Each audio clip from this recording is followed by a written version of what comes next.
સફળતાના સોનેરી સૂત્રો થતું હોય એમ જ થાય.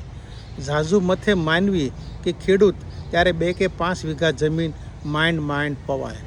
દીનોનાથ રઘુવીર વરુણ દેવતા રીઝે ત્યારે ધરતી નવખંડ લીલીસમ થાય.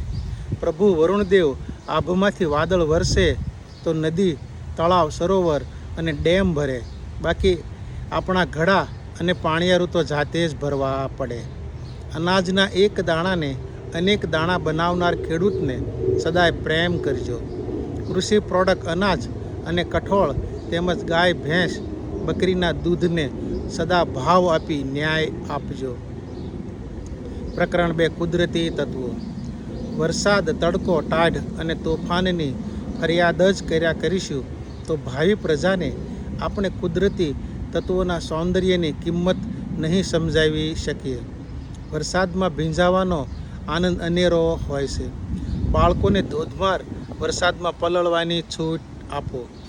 જીવનમાં બાળકો માટે વિડીયો ગેમ નહીં પણ સ્પોર્ટ રિયલ રમતગમત ખેલો.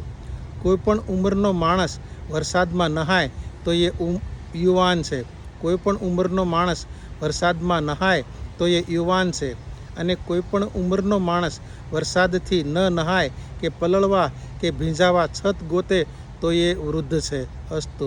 વિનુ સુત્રિયાના જાજા હેતથી જય શ્રી સચ્ચિદાનંદ.